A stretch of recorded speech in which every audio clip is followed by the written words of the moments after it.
اس کے قواعد کو دیکھتے ہیں۔ تو یہاں سیدنا عمران ابن حسین رضی اللہ تعالیٰ عنہ سے امام بخاری کے دادا استاذ امام عبد الرزاق صنعانی اپنی کتاب مصنف عبد الرزاق میں 12776 نمبر حدیث لے کے آئے کہ سیدنا عمران ابن حسین رضی اللہ تعالیٰ عنہ فرماتے ہیں فی الذی یزنی بام امرتہ، وہ شخص جس نے اپنی بیوی کی ماں کے ساتھ زنا کیا، قد حرمتا علیہ جمیعا، تو وہ دونوں اس پر حرام ہو گئی، یعنی ماں اور اس کی بیٹی جو اس کی منکوہ تھی دونوں کی دونوں اس پر حرام ہو گئی۔ یہ حضرت عمران ابن حسین رضی اللہ تعالیٰ عنہ کا فتویٰ ہے مصنف عبد الرزاق میں، اور یہی فتویٰ امام ابو بکر ابن ابی شیبہ اپنی کتاب مصنف ابن ابی شیبہ میں لے کے آئے ہیں۔ حدیث نمبر ہے اس کی 16487،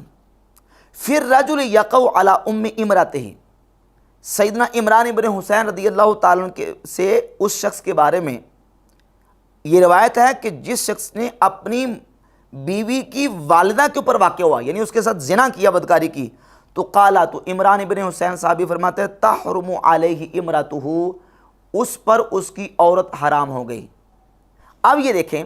یہاں زنا کے ساتھ رشتہ حرام ہو رہا ہے، صحابی رسول کا فتویٰ ہے کہ جس طرح نکاح کے ساتھ رشتہ حرام ہوتا ہے اسی طریقے سے زنا کے ساتھ بھی رشتہ حرام ہوتا ہے، سیدنا عمران ابن حسین رضی اللہ تعالیٰ عنہ کا فتویٰ صحابی رسول کا۔ اور اسی طریقے سے سیدنا عبداللہ ابن عباس رضی اللہ تعالیٰ عنہ سے امام محمد بن حسن الشیبانی المتوفیٰ 189 ہجری اپنی کتاب کتاب الحجہ، یہ کتاب الحجہ ہے اور اس کی جلد نمبر 3 اور صفحہ نمبر اس کا 376 سے لے کر 78 تک ہے۔ سیدنا عبداللہ ابن عباس رضی اللہ تعالیٰ عنہ کے پاس ایک شخص آیا اور اس نے آ کے کہا، وہ خراسان سے آیا تھا، اس نے کہا میری بیوی ہے اور اس بیوی سے میرے خوبصورت 7 بچے ہیں اور سارے بچے ہتھیار اٹھانے کے قابل ہو گئے ہیں، انی کنت قد اصبت من امیہا سبوا، لیکن مجھ سے ایک جرم ہو گیا کہ میں اپنی بیوی کی ماں کے ساتھ بدکاری کر بیٹھا ہوں، فما ترا، تو آپ اس پر کیا فرماتے ہیں؟ تو آپ نے فرمایا عبداللہ ابن عباس رضی اللہ تعالی عنہما نے کہ تمہارے پاس کتنا مال ہے؟ تو اس نے کہا 3 لاکھ۔ تو کہا کہ تم اپنی بیوی کو کتنا دے سکتے ہو؟ تو اس نے کہا سارا دے سکتا ہوں۔ تو عبداللہ ابن عباس رضی اللہ تعالی عنہما نے فرمایا حرمت علیکا، تیری بیوی تجھ پر حرام ہو گئی۔ اب سیدنا عبداللہ ابن عباس رضی اللہ تعالی عنہما کا فتویٰ آ گیا، حضرت سیدنا عمران ابن حسین رضی اللہ تعالی عنہ کا فتویٰ آ گیا کہ زنا اور بدکاری اور گناہ کے ساتھ بھی رشتہ حرام ہو رہا ہے، کیونکہ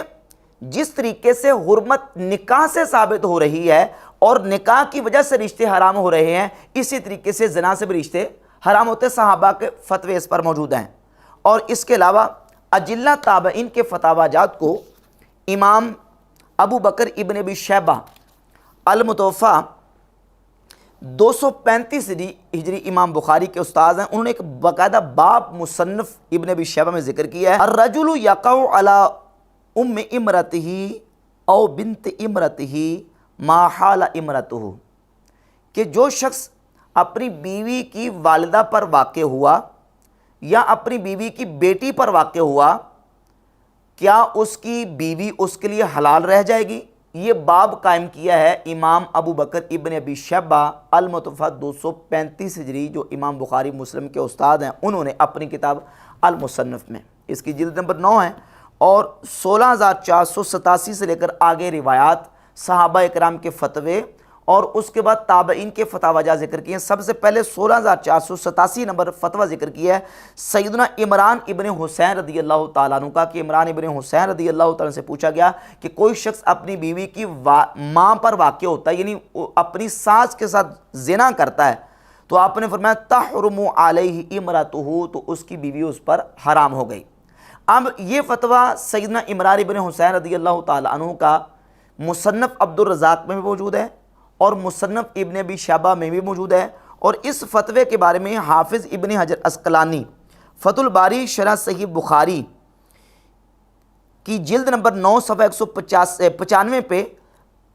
51,0105 نمبر حدیث کے تحت لکھتے ہیں کہ لا بأس باسنادہ، اس کی سند میں کوئی کسی قسم کا حرج نہیں ہے۔ تو اس کی سند کو حافظ ابن حجر اسقلانی نے تسلیم کیا ہے اور کہا کہ لا بأس بہ۔ سیدنا عمران ابن حسین رضی اللہ تعالیٰ کا فتویٰ بھی آ گیا، سیدنا عبداللہ ابن عباس کا فتویٰ بھی آ گیا، اور اس کی آگے چلیے امام عطا بن ابی رباح بہت بڑے عظیم المرتبت اور جلیل القدر تابعی ہیں، وہ فرماتے ہیں اذا اتى الرجل المرأة حراما، 16492 نمبر یہ روایت ہے مصنف کی، فرماتے ہیں اگر کوئی شخص کسی عورت کے پاس حرام طریقے سے جاتا ہے تو حرمت علیہ ابنتها، اس عورت کی بیٹی اس پر حرام ہو جاتی ہے، وَإِنْ أَتَى ابنتها حرمت علیہ امها، اور اگر وہ اس بیٹی کے پاس جاتا ہے تو اس کی ماں اس پر حرام ہو جاتی ہے۔ 16495 نمبر فتویٰ ہے امام ابراہیم